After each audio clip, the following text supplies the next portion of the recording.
In a recent turn of events, the Federal Appeals Court has temporarily suspended the limited gag order imposed on former President Donald Trump in his election subversion criminal case. This move has opened the door for Trump to once again express his criticism of potential witnesses freely. A three-judge panel at the US D.C. Circuit Court of Appeals issued a brief order to pause the gag order, buying more time to consider Trump's request to halt the order while his appeal progresses. The panel, made up of Patricia Millett and Cornelia Pillard, both appointed by Barack Obama, and Brad Garcia, a Joe Biden appointee, has decided to fast-track Trump's appeal of the gag order. They plan to hear arguments on the matter on November 20th. The original gag order came into existence due to concerns about the frequency of Trump's social media posts targeting possible witnesses in his case. Trump challenged the order on constitutional grounds, but District Judge Tanya Chutkan ruled against him, asserting the legality of the gag order for a criminal defendant.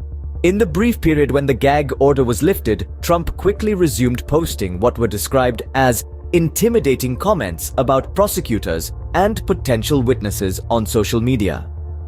This led Chutkan to reinstate the restrictions, noting that one of Trump's posts targeting his former chief of staff, Mark Meadows, likely would have violated the gag order if it had not been paused. Now, the appeals court stands to decide whether to grant relief to the former president in this matter.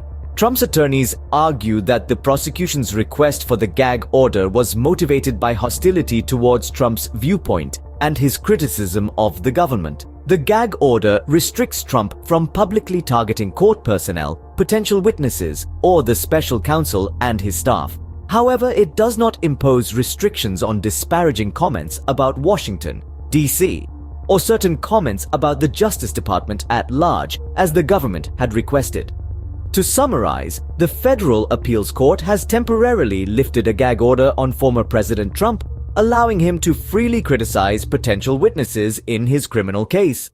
The three-judge panel will fast-track Trump's appeal of the gag order and is set to hear arguments on November 20th. In the meantime, Trump is free to express his views, barring any public targeting of court personnel, potential witnesses, or the special counsel and his staff. This is a developing story, and it will be interesting to see how the situation unfolds.